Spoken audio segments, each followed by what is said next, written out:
So a question about senior doubles. So we're going to say down here that, and this is our team hero down here, hits a lob that gets over the net player's head. So the net player goes back to get this thing, and this player, the server, will say, comes up to the net. So the question is, where specifically should these players be standing? They're almost virtually going to get re-lobbed. So you got to take that into account, but they're not always going to get re-lobbed. So what do you do in this case? So the formation you want to use is a formation taught to me by Gigi Fernandez, 17-time Grand Slam doubles champion. So remember, this player over here is hitting that next shot. So you want to use a formation called the stagger. And you're not going to stand in line with your partner. Your partner, the cross-court player, is actually going to drop back a little bit. And the reason why is because the cross-court lob is the most likely lob in this case. It's the safest shot for villain to hit.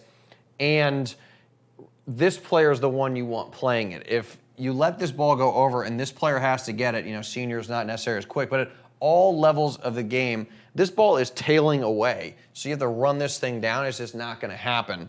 So what you want to do instead is drop back slightly, even though you're giving away some court here, so that the ball doesn't get over this player's head.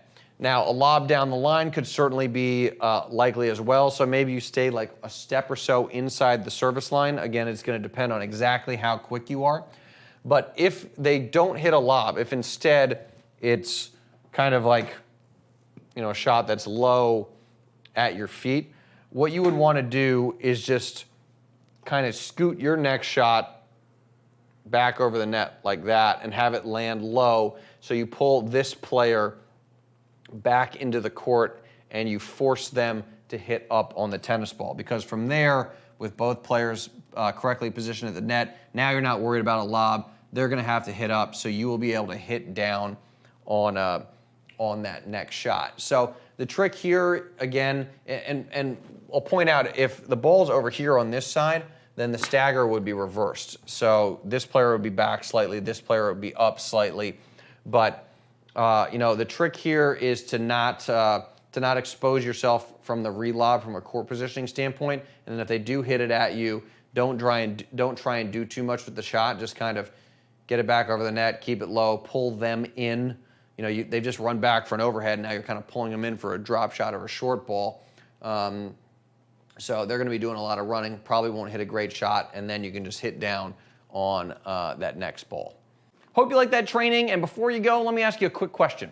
Are you a cat person or a dog person? Now, whatever you answered is totally fine. It's cool to be a dog person, cool to be a cat person, just like it's cool to be a singles player and it's cool to be a doubles player.